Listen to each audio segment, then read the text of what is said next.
Dozens of countries across the globe prepare to roll out coronavirus vaccines. Nigeria farmers score major victory against Dutch oil company. And protesting Indian farmers go on hunger strike as government sticks to its guns. Hello and welcome to TeleSUR. I'm Doris Polo in Quito, Ecuador, and this is from the South. Colombia is set to begin its vaccination campaign against COVID-19 on February 20th after reaching a deal with pharmaceutical companies Moderna and Sinovac Biotech. The government aims to vaccinate at least 1 million people by the end of March and has already secured agreements with several other vaccine-producing companies.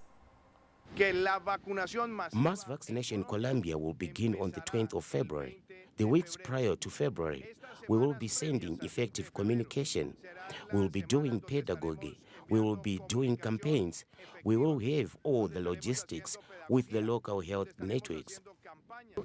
Purchases of vaccine doses have already been completed with the pharmaceutical companies to guarantee vaccination for a target population that we have set in the National Vaccination Plan.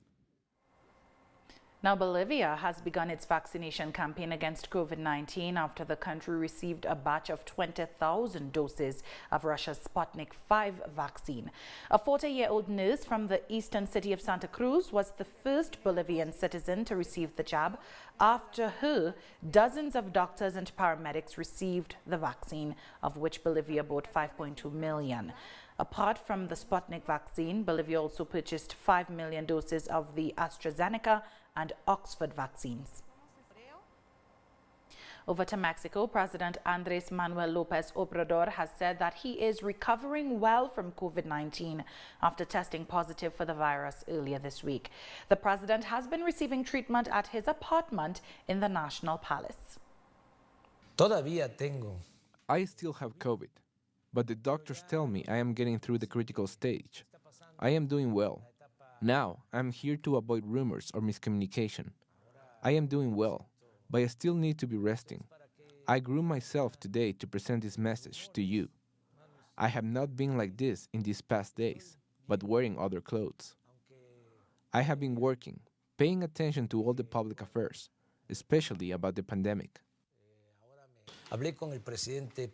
I spoke with Russian President Vladimir Putin, who expressed solidarity, and he offered to send us vaccines, the Sputnik V, a vaccine they're producing.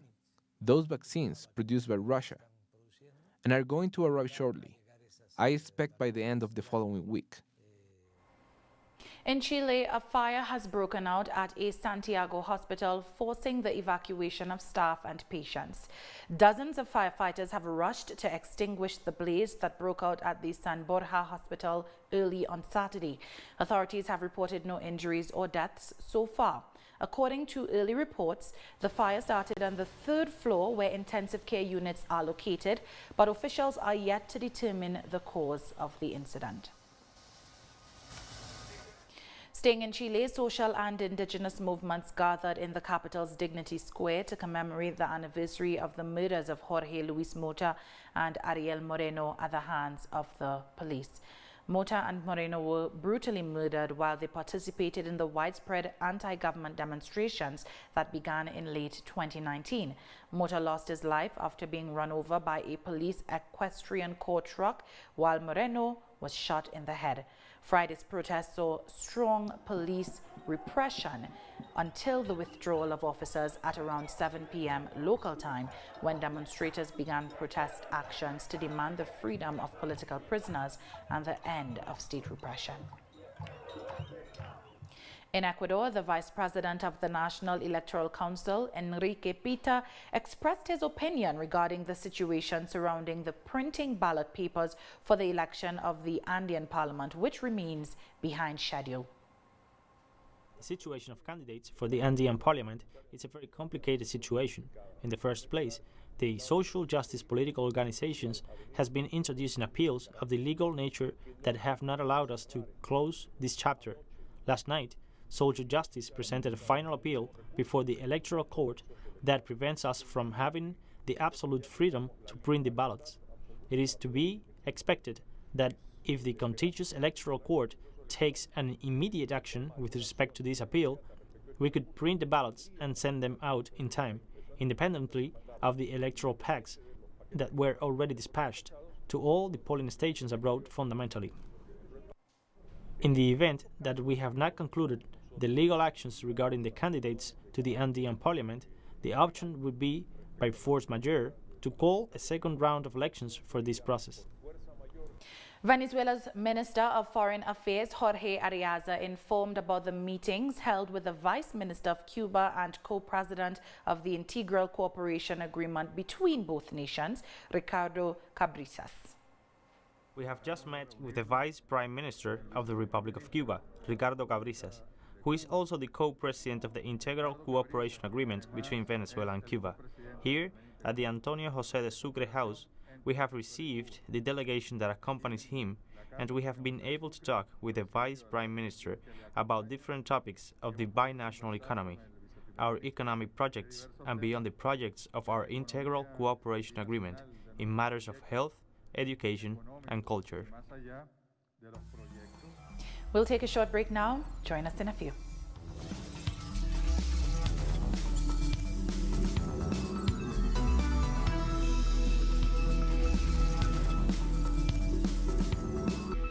Welcome back. Jamaica's former Prime Minister Bruce Golding is said to be resting at home after being involved in a car accident in Old Harbour, St. Catherine on Friday. In a statement, his daughter, Senator Shireen Golding Campbell, said neither her father nor the occupants of the other vehicle involved in the crash appeared to be injured. She added that her dad appreciated the expressions of concern. The former Prime Minister led the country as head of the Jamaica Labour Party from 2007 to 2011 until he resigned. So often we establish. The Tobago House of Assembly remains at an impasse after the elections on January 25th saw a 6-6 tie between the Progressive Democratic Patriots and Tobago People's National Movement Council. After swearing in the 12 assemblymen on Thursday, 2 separate presiding officers were nominated by both parties, resulting in a tie on 2 occasions. The Tobago PNM Council wants new elections, while the PDP is taking legal action on Monday to ask the court's permission for an interpretation of the law and the procedures to be followed with a view to ending the stalemate. Shifting gears now, the African Union has secured an additional 400 million coronavirus vaccines for its members. John Kengasong, the Continental Body's Director of Health, told an online media conference that in addition to the 270 million previously secured, the AU will get 400 million AstraZeneca from the Serum Institute of India. The move is part of an initiative by the bloc to vaccinate at least 60% of its population by 2022. Most African nations lack the financial means to purchase the vaccines that have mostly been scooped by rich nations. In an address to World Economic Forum on Thursday, the African Union chairperson Cyril Ramaphosa accused rich nations of bulk buying vaccines, harming poor countries. Meanwhile, Egyptian health authorities say the first doses of the AstraZeneca vaccine procured by the government will arrive on Sunday. Last week, the health ministry announced that it had ordered 20 million doses of the vaccine. The shot will be the second batch that the country has received. In December, it took delivery of China's Sinopharm vaccine. The country has so far recorded 165,000 COVID-19 cases and more than 9,200 deaths. Rwanda has been ranked first in Africa and 6th globally in managing the COVID-19 pandemic. The Australian Lowy Institute ranked a total of 98 countries globally, gauging their level in terms of average performance in managing the pandemic within 36 weeks. According to the findings, Rwanda has increased its testing capacity with over 4,000 daily tests. The country's death toll is 183, which represents 1.3% of people infected. Global guinea worm cases have significantly declined, a charity organization working in Africa to fight the disease has announced. According to the Carter Center, there are 27 active infections in 6 affected African countries. The drop marks a 50% decline from 2019. Meanwhile, animal infections have dropped by 20%. GWD is a parasitic infection by the guinea worm. A person contracts the disease when they drink water that contains water fleas contaminated with guinea worm larvae. Countries impacted by the illness include South Sudan, Angola, Mali, and Cameroon. It once affected 3.5 million people a year in 21 countries in Africa and Asia. And former Director of Health Programs at the Carter Center, Dr. Donald Hopkins, has been honored for spearheading the guinea worm disease eradication program. The Bahamas-born medical doctor started the initiative at the Center for Disease Control in 1987 and has spent the last 3 decades working to combat the disease. Dr. Hopkins is currently the special advisor for guinea worm eradication at the center. In other news, the fighting between a coalition of rebel groups and government forces in the Central African Republic has displaced more than 200,000 people. According to the UN Refugee Agency, nearly half of the displaced people have crossed the border into makeshift refugee camps in the Democratic Republic of Congo. The agency added that the refugees are living in dreadful conditions, in camps that do not have running water and other basic necessities.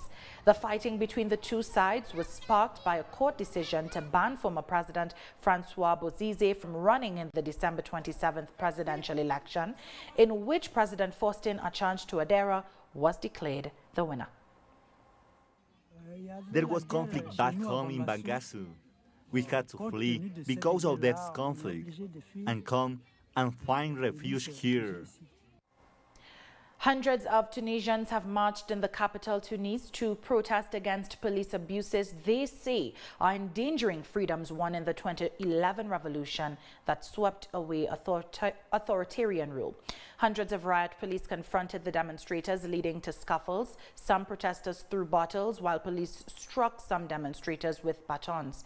There have been nearly daily protests since the mid-January, the anniversary of Tunisia's revolution that sparked uprisings across the region in 2011, known as the Arab Spring.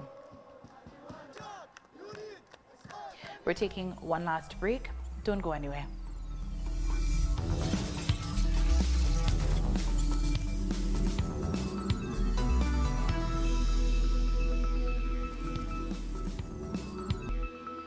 Welcome back. A court in the Netherlands has ordered oil giant Royal Dutch Shell to compensate Nigerian farmers over oil pollution in the Niger Delta. The judgment brought an end to a 13-year legal battle between Shell and 4 Nigerian farmers who accused it of causing widespread pollution in their villages.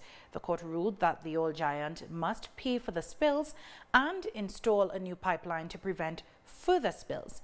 The amount of the damages to be paid will be determined by the court at a later date. The case has dragged on so long that 2 of the farmers have since died. I agree, it's fantastic news. My clients have been struggling and waiting for this for a very long time, so it's very satisfying that we've reached this point. I do hope that they will actually get some compensation soon, because of course it's taken too long already. It's really very important decision that the court has made to confirm that there is a responsibility for a parent company here in Nigeria, where so many spills have occurred, and the parent company should have taken responsibility and ensure that the leak protection systems are in place. And I think that's a very important signal for Shell and also for other oil companies. In Italy, several right-wing parties asked President Sergio Mattarella to dissolve parliament and call for new elections to solve the political crisis in the country. According to local media, President Mattarella started consultations to define possible solutions to the crisis unleashed after the now former Prime Minister Giuseppe Conte lost his political support and was forced to resign last Tuesday. According to the head of state's spokesman Giovanni Grasso, Mattarella gave the president of the lower house of parliament the task of negotiating a new coalition that would allow the recovery of a new governing majority. According to political analysts, Conte maintains his ambitions of obtaining a new mandate with the support of the Five Star Movement and the center-left Democrat Party. Thousands of protesters in Poland have taken to the streets of Warsaw for a third consecutive night after the government implemented a near-total ban on abortion. Protesters have defied coronavirus restrictions and sub-zero temperatures to rally after the controversial judgment was given legal force on Wednesday, January 27th, 2021. The verdict means that all abortions in Poland are now banned except in cases of rape and incest or when the mother's life or health are considered to be at risk. The ruling found that abortions in cases of fetal abnormalities were incompatible with the Constitution. The government says the ban will halt eugenic abortions, referring to the termination of fetuses diagnosed with Down syndrome, but human rights groups say it will force women to carry non-viable pregnancies. This verdict of the Constitutional Court means that I do not want to have any more children for the moment in Poland, because I want to have the choice and I do not want to run the risk of having to watch my baby die in excruciating pain or have a stillborn. Women should have the right to decide their own bodies, not the government and certainly not the church. Moving on, tougher restrictions have been reimposed in the Greek capital Athens after the city recorded a spike in Covid-19 cases. Most retail shops in Athens have been ordered to close, and high schools, which were supposed to open on Monday, have been limited to the first 3 grades, while older students will continue learning through online classes. The country has so far recorded 155,000 confirmed COVID-19 cases and 5,764 deaths. Germany has imposed a partial ban on travelers entering the country from nations where new variants of the coronavirus have spread widely. The new ban affects travelers from Britain, Ireland, Portugal, South Africa and Brazil and will be valid until February 17th. Since midnight tonight, there is a new coronavirus safety measure. The federal police is under order to check the travel ban on flights from the so-called virus variant areas. These are the 5 countries at present: Britain, Ireland, Portugal, South Africa, and Brazil. We are checking the travel ban, which means no travelers from these countries are allowed to enter Germany. France's Prime Minister Jean Castex has said his government will apply strong punitive measures against individuals that are violating the restrictions put in place by the government to curb the spread of the novel coronavirus. Police and joint arms will be mobilized to monitor the non-respect of the curfew, the organization of clandestine parties and illegal opening of restaurants to a great extent. The excesses of a few will not be able to ruin the efforts of all. An instruction of particular firmness will therefore be applied to those who defraud the rules in force. Together we have made our best effort to speed up the vaccination, and tonight nearly 1.5 million French people received their first injection. Our duty is to do everything we can to avoid further confinement, and the next few days will be decisive. Indian farmers who have been protesting against new agricultural laws have gone on hunger strike. The farmers' leaders said the hunger strike has been timed to coincide with the death anniversary of Indian independence leader Mahatma Gandhi, who was famed for his non-violent resistance to colonial rule. The farmers have also accused the government of unleashing violence against them.